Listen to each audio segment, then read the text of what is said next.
물론 여긴 국민 라디오.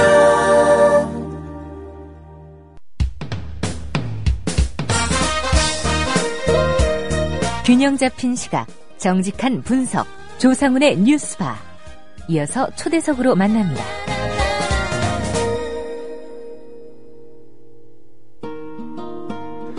네, 경향신문에서 편집부장, 문화부장, 논설위원 등을 역임하고 김대중 전 대통령으로부터 직접 부탁을 받아서 그의 자서전을 집필했던 언론인 김태근 선생은 김대중 전 대통령을 가리켜서 그저 높은 산인 줄 알았는데 깊이 알아갈수록 산맥 같았다고 고백했습니다. 김대중 전 대통령을 더 제대로 만나기 위해서 서거 이후에 김대중 평전까지 펴냈던 김태근 선생을 김대중 전 대통령 서거 5주기를 맞아서 초대석에 모셨습니다. 김 선생님 안녕하십니까? 예, 안녕하세요. 예, 오늘이 김대중 전 대통령 5주기입니다. 5주기를 맞이하신 소회가 좀 남다르실 것 같은데 어떠신가요? 예, 뵌지가 좀 어제 같은데 벌써 5년이 흘렀습니다. 그분이 이 빈자리가 새삼 요즘 커 보이는데요. 이렇게 참담한 일들이 많이 일어나다 보니까 새삼 그분의 지혜와 용기가 그리워집니다. 그 불꽃 같은 삶이 새삼 그리워지는 요즘이라고 생각됩니다. 예. 특별히 세월호 사고 이후에 지금 진상규명을 위한 특별법 논란에 또 교황 방한까지 겹치면서 아무래도 김대중 전 대통령 5주기 예년에 비해서 조금 묻히는 그런 분위기입니다. 5주기 추모 행사가 오늘 서울국립현충원에서 예정되어 있는 걸로 알고 있습니다. 예, 어떻게 진행이 됩니까? 10시에 그 추모식이 현충원에서요. 그 묘역과 그 추모관에서 동시에 열리고 있다고 들었습니다. 예. 저는 어제 일찍 다녀왔습니다. 묘소에. 그런데 잊혀지는 것은 자연스러운 현상이죠. 예, 대통령의 그 추모 열기가 잊혀지고 있다는 건 자연스러운 현상이지만, 저는 그 잊혀짐보다 그분의 진면목을 왜곡하는 것이 문제가 있다고 봅니다. 추모 열기가 이제 다소 식은 것은 사실이지만, 언젠가는 그분의 사상과 업적이 우리 민족에 세계를 냈다는 것을 아마 모든 사람들이 알게 될 것입니다. 예. 저는 어제도 그 묘소에 갔더니 참배객들이 꽤 많더라고요. 이렇게 쭉 이어져 들어오는 걸 보고, 이분이 이제 역사 속에 들어가셨구나라는 생각을 했는데요. 그래서 세간의 추모 열기는 이렇게 눈에 보이는 것보다는 이제 앞으로가 더 중요한 것 같습니다. 예. 박지원 새정치민주연합 의원 등이 어제 북한에 가서 북측이 준비한 그 김대중 전 대통령 5주기 조화를 받아왔습니다. 이 박근혜 정부 들어서는 좀 보기 힘든 장면이었는데, 이 일은 어떤 의미가 있다고 보십니까? 예, 이렇게라도 이제 서로 뜻을 전하는 게 이제 중요하고요. 그렇지만 이제 북측 추모단이 직접 추모식장에 와서 향을 사르지 못하는 현실이 매우 좀 안타깝습니다. 6.15 정상회담을 하고 공존 공영을 선언했지 않습니까? 예. 그리고 남과 북이 어떻게든 이제 서로 협력의 길로 나가자고 했는데 이 모양이 된 걸 보고 참 개탄스럽고요. 사견이지만 이제 북한이 이렇게 철조망 사이로 조화를 보내는 그런 것들은 남쪽과의 관계 개선을 갈망하고 있지 않나라는 생각을 해봅니다. 예. 이제 그런 면에서 이번 계기로 북한에게 이제 명분을 줄 때가 되지 않았냐라는 생각을 합니다. 이제 희망은 이제 있는 게 아니라 만들어 나간다는 말이 있지 않습니까? 남과 북도 이제 평화 통일을 향해서 이제 서로를 이해하고 희망을 만들어 가야 된다고 생각합니다. 이제 북한의 조화 전달은 6.15 선언의 체온이 아직 남아있는 것 같다고 생각돼서 그나마 다행스럽게 생각하고요. 이제 이 일을 계기로 해서 조금 더 서로의 마음을 여는 자그마한 어떤 계기가 됐으면 좋겠다라는 개인적인 소망을 가지고 봅니다. 예. 몇 가지 좀 궁금한 점을 김 선생님께 여쭤보겠습니다. 김대중 전 대통령과는 어떻게 인연을 맺게 되셨고, 또 김 전 대통령의 자서전에 이어서 평전까지 집필하시게 된 과정을 좀 여쭤봐도 되겠습니까? 예전부터 자서전은 뭐 알려진 대로 김대중 대통령 퇴임 후에, 그러니까 이제 2004년 봄에 동계동 요청으로 작업을 시작했고요. 그리고 6년 동안 작업 끝에 완성을 했습니다. 사실 그 대통령은 저는 이제 일면식이 없었는데 대통령께서 비서관을 보내서 저한테 요청을 했는데, 아마 그 제가 그때 왕성하게 칼럼을 기고했을 때니까 아마 제 글을 보시고 예. 한번 자서전을 쓰면 어떻겠느냐라고 속으로 생각하셨던 것 같습니다. 그래서 6년 동안 그 자서전을 집필했고요. 자서전이 나온 이후에 김대중 평전 새벽이라는 제목으로 평전이 나왔는데요. 그 이제 2년 동안 작업 끝에 펴냈습니다. 자서전 작가가 평전을 다시 집필하는 것은 좀 아주 그 예가 있는지는 모르겠습니다만은, 자서전에 담지 못한 이제 비화나 감동을 제 나름대로 구성해보고 싶은 욕심에서 펴내게 됐습니다. 예. 결과적으로 이제 자서전의 확장이라고 보면 될 것 같고요. 그러다 보니까 그 8년 동안 인간 김대중으로 살았던 것 같습니다. 예. 보통 정치부 출입을 오래 하셨다거나 그러면은 이제 어떤 인연에 의해서 뭐 자서전을 좀 집필하셨을 것이다, 이런 짐작을 해봅니다만은, 김 선생님은 이제 그 편집 기자로 오래 그 기자 생활을 하셨고요. 네. 특별히 이 칼럼을 보고 이제 김대중 대통령께서 자서전 집필을 직접 비서관 통해서 요청하셨다고 그랬는데, 예. 글을 보시고 마음에 드셨던 모양입니다. 그 일기에 이렇게 나온 일기, 뭐 이런 좀 쑥스러운 얘기입니다만, 제가 나중에 이제 그 대통령이 돌아가시고 서거하신 이후에 그 김대중 대통령의 일기를 쭉 보니까 제가 초고를 써낸 것을 이제 김대중 대통령께서 검토하시고, 예, 그 소감을 일기에 짤막하게 써놨는데, 이제 김태근 국장, 경향국장은 글을 잘 쓴다, 이런 그런 표현이 있었어요. 그래서 예, 그분이 아마 제 문체를 좋아하시지 않았느냐, 이런 생각이 듭니다. 그리고 그 문체를 보니까 일기 문체가 상당히 저랑 흡사하다는 느낌을 좀 받기도 했고요. 예. 정확한 것은 이제 돌아가셔서 잘 모르겠습니다만은 아마 그랬지 않았냐고 추측할 뿐입니다. 예. 예. 그 자서전 구술 과정에서 직접 만난 김대중 전 대통령의 모습, 어떻게 기억하고 계시는지 좀 궁금하고요.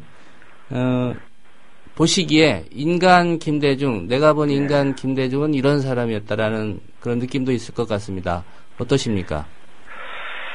예, 저는 이제 그분이 굉장히 외부적으로 겉으로 드러난 외모가 굉장히 어떻게 보면은 상당히 강경한 이미지를 가지고 계시잖아요. 예. 그리고 또 걸어오신 길도 그렇고. 그런데 정작 제가 그분을 대면했을 때는 굉장히 물론 이제 퇴임하시고 모든 것들을 정리하고 이렇게 비우고 이런 상황에서 제가 배웠기 때문에 그런지 몰라도 아주 편한 인상을 받았어요. 아마 어떤 현자의 모습이라고 할까요? 뭐 그런 인상을 받았거든요. 예. 그리고 수단 고난에도 한 번도 희망을 잃지 않는 긍정의 힘을 믿은 정치인이었다라고 저는 기억합니다. 저는 이게 좌절하지 않는 모습에서 감동을 받았거든요. 그분은 한 번도 부정적인 얘기를 하시는 걸 제가 듣지 못했어요. 다른 사람에게는 다정다감하면서도 자신에게는 철저했던 정치인이었다라는 생각을 해봅니다. 예. 그런 것들이 아마 이분을 가시밭길과 숱한 고난에서도 스스로 지켰던 그런 것이 아니었는가, 이런 생각도 해봅니다. 예. 김대중 평전을 집필하기 시작하신 2011년 가을 쯤으로 알고 있습니다. 그 당시 기자였던 김효진 PD와의 인터뷰에서 우리 정치 현실을 원칙과 진정성을 모두 잃은 것으로 규정하셨다고 들었습니다. 그렇다면 그때와 비교했을 때 지금 우리 정치 현실 어떻다고 평가하시는지요? 예, 그 원칙과 진정성은 이제 정치인이 지니하는 이제 최대 덕목이라고 하지 않습니까? 이제 정치가 현실에 필요되고 있고 이제 살아있는 생물이면은 틀림없지만 이제 원칙을 세우고 이를 관철하는 것은 이제 매우 어렵습니다. 그럼에도 이제 김대중 대통령은 원칙을 세우려고 노력했는데요. 예. 그 원칙을 제대로 세워야 명분 있는 타협이 가능하다고 저 느끼고 있었는데요. 이명박 이제 정권 출범 초기부터 이제 온갖 문제가 노출되고 그 이후부터 야당이 어떻게 보면은 뭐 여야를 갈 것 없이 그 문제점에 대해서 정확하게 무엇이 이 문제에는 어떤 원칙을 세워야 된다는 그런 원칙을 상실했다고 제가 봤기 때문에 예. 그때 김효진 PD한테 그런 우리 현실 정치인들이 지금 가장 문제가 되는 것은 그 현안에 함벌되어서 그 현안을 가져온 원칙, 그 현안을 풀기 위한 원칙을 세우는데 소홀히 하지 않느냐라는 그런 얘기를 한 것 같습니다. 예. 이명박 정권 출범 때, 초기에 그 혼란 때도 많은 사람들이 그 우왕좌왕할 때 김대중 대통령이 그 혼란의 실체를 제대로 지적했거든요. 다들 기억하시겠지만 서민경제 파탄, 민주주의 후퇴, 남북관계 후퇴라는 3대 문제를 정확히 집어내고 이를 시정하라고 이제 일가를 하셨는데, 예. 저는 그때 많은 농객들, 정치인들, 수많은 학자들이 있었지만 그렇게 명쾌하게 우리의 현실을 짚어낸 사람은 오직 김대중 대통령이 한 번뿐이었어요, 그 당시에. 그 정도로 그분이 이제 이미 80을 넘으신 노정객이지만 그렇게 정확히 원칙과 진정성에 대한 그 무장을 하고 현실을 바라본 분이 없지 않은가 저는 그런 생각이 했습니다. 예. 제가 정치인이 아니고 또 이제 현실 정치에 이제 관여하는 것도 아니라서 좀 조심스럽지만 지금 우리 정치 현실은 원칙을 세우지 못하고 있지 않냐는 느낌을 받습니다. 이제 분명히 잘못된 일이고 민족과 사회의 위기임에도 불구하고 이를 해결하는 원칙을 바로 세우지 못하고 있다는 느낌을 받습니다. 물론 이제 백면 서생인 저의 우려입니다만은 한 번쯤 모두가 생각해볼 문제가 아닌가 이렇게 여겨집니다. 예. 박근혜 대통령도 특별히 원칙과 신뢰라는 말을 정치하면서 강조합니다. 예. 지금의 정치 상황 볼 때 이 박근혜 대통령의 원칙과 신뢰는 어떻게 평가를 하고 계시는지요? 저도 정확히는 제가 요새 어떻게 보면 제가 자꾸 정치 현실에서 비껴나려고 노력하고 있습니다. 왜냐하면 너무 실망스러운 일들이 많이 일어나기 때문에요. 예. 저만 아니라 일반 국민들은 다 모두 그럴 것 같습니다. 하지만 세상 일이 전부 정치가 아닌 일이 없기 때문에 자꾸 이제 다시 그쪽을 들여다보고 또 실망하고 그러는데요. 박근혜 대통령은 우선 본인의 정치가 아니지 않냐는 생각이 들어요. 예. 그거는 원칙과 이런 소신을 가지고 하려고 할지도 모르겠습니다만은 자꾸 본인이 약속한 여러 가지 일들이 뒤틀어지고 후퇴하는 것을 보면은 아마 거대한 어떤 그쪽 진영 논리에 함몰되거나 예. 아니면 거대한 어떤 인의 장박에 가려서 본인의 그 생각들이 자꾸 희석되지 않느냐, 엷어지지 않느냐라는 그런 어떻게 보면 이제 글 쓰는 사람으로서 상상적으로 그런 생각들을 해보게 됩니다. 예. 참 안타까운 현실인데요. 어떻게 됐건 박근혜식의 박근혜표의 어떤 정책으로 박근혜식의 어떤 나라 운영을 했으면 어땠을까 그런 생각을 한번 해봅니다. 하여튼 그분의 색깔이 점점 없어지는 것 같아가지고 그것이 안타깝습니다. 예. 특별히 세월호 참사를 둘러싸고 정치권의 무능, 많은 국민들이 지금 비판을 하고 있습니다. 세월호 특별법 여전히 지지부진하고요. 이 상황에서 누가 어떻게 해법을 제시해야 된다고 보시는지, 또 만약에 김대중 전 대통령이 생존에 계신다면 어떤 해법을 제시하셨을까라는 또 질문까지 곁들여서 드려보겠습니다. 이 또한 이제 저 같은 서생이 좀 이렇게 결론을 내릴 일은 아닌 것 같고요. 그냥 한 말씀 보태드린다면은 세월호 참사를 정치적 흥정으로 몰고 가는 이제 여야 모두가 어찌 보면 죄를 짓고 있지 않냐라는 생각을 합니다. 저는 이제 제 국민의 시각으로요. 예. 제가 술자리에서 세월을 갖고 감론을박하면서 나누는 많은 사람들의 얘기를 들어보면 세월의 참사란 이제 우리 모두가 죄인인데도 그런 대국가 재난임에도 정치적 흥정물이 되고 말았다는 것이거든요. 이제 숱한 해법이 이제 정말 공허하게 들립니다. 왜냐하면 모든 언론 매체 종편이니 동영파에서 수많은 논객들이 나와서 그 해법이라고 나름대로 얘기하고 그러는데 이것들이 모두 공허하게 들리는데요. 그것은 원칙을 무시해서 일어난 대참사에 원칙을 세우지 않고 자기네들끼리 그냥 정파의 이익이나 자기 개인의 생각에 따라서 함부로 얘기를 하기 때문에 이렇게 정치적 흥정물이 되고 말았다는 그런 생각이 듭니다. 예. 김대중 대통령이 만약 살아계셨다면 매우 분노하면서 이걸 원칙을 바로 세우라고 막 크게 일갈했지 않느냐는 생각이 듭니다. 그러니까 이것을 자꾸 이 사람 저 사람이 어떤 거대한 물질가 있는데 옆에서 자꾸 이게 이 사람 저 사람이 나타나서 그 물줄기를 이렇게 자꾸 흐트러뜨리면은 결국 나중에는 이제 그 거대한 물줄기는 사라지고 결국 이제 어떻게 흙탕물만 남는 이런 그런 비유가 적절한지 모르겠습니다만 그런 작금의 사태가 그런 것들이 아닌가라는 생각이 듭니다. 그래서 예. 사건의 사태의 본질을 외면하는 그런 여러 가지 것들이 일어나고 있는 거에 대해서 국민의 한 사람으로서 분노하고 있습니다. 예. 특별히 이명박 정부 이후로 남북 관계도 어떻게 보면 김대중 노무현 정부 이전 상황으로 완전히 돌아갔다는 지적이 좀 많이 있습니다. 네. 남북 관계의 현주소는 어떻게 진단하고 계시는지 궁금하고요. 또 대북 문제 박근혜 정부가 어떻게 풀어 나가야 된다고 보시는지요? 아시다시피 남북 관계는 이명박 정부 들어서 후퇴를 거듭했는데요.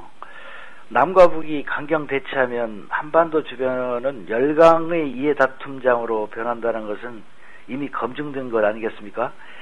지금 남북 관계가 매우 우려스러운 단계에 머물고 있는데, 저는 이제, 제가 이런 얘기하면 어떻게 들을지 모르지만, 햇볕 정책의 또 다른 변형이나,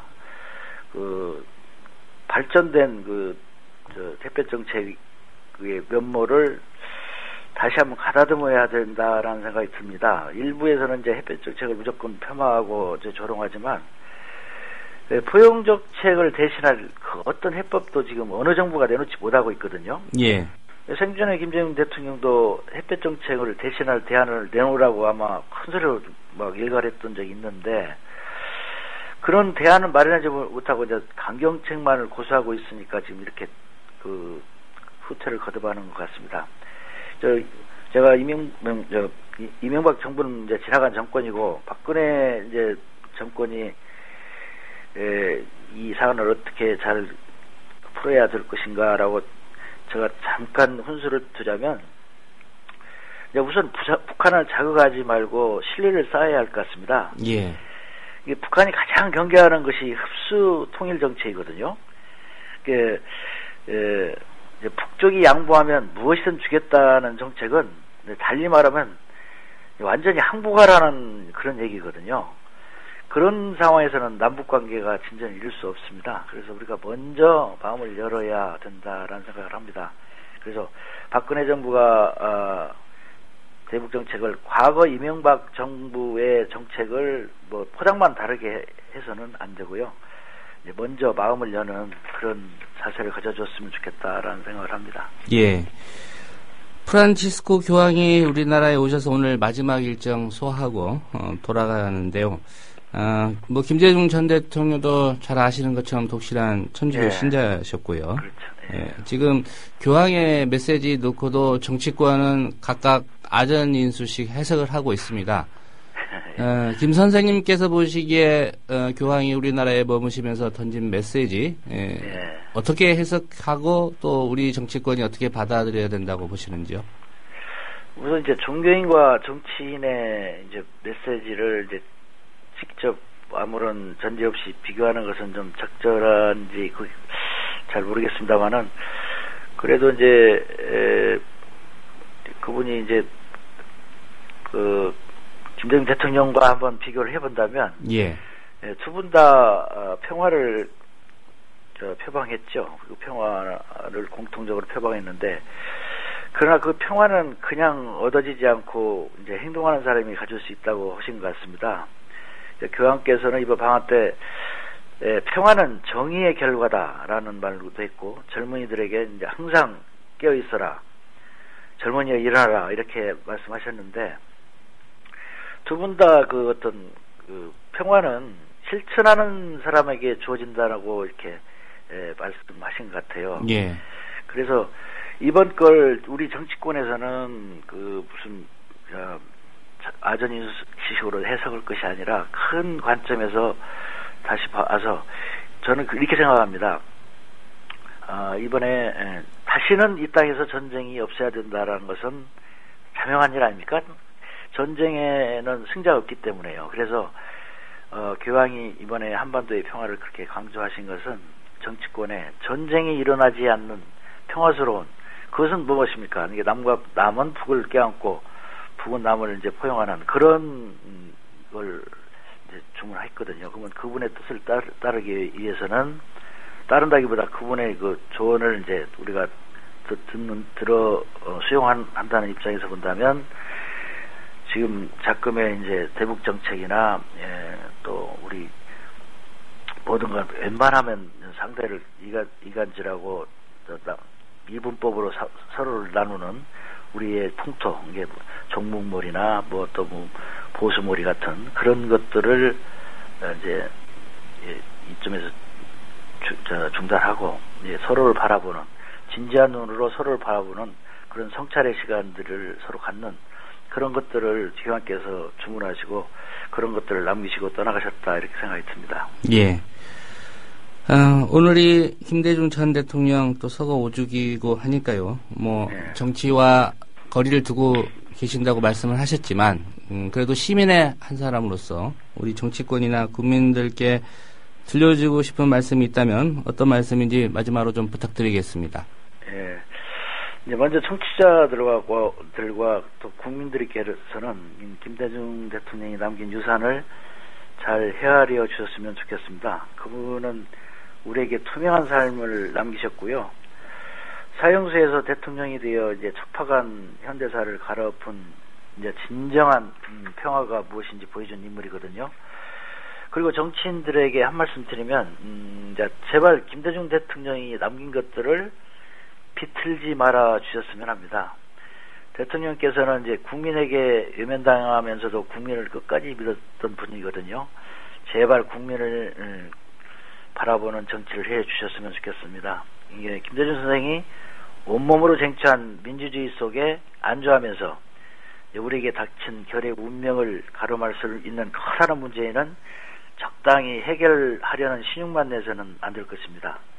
김대중처럼 열심히 일한 후에 김대중을 입에 올렸으면 합니다.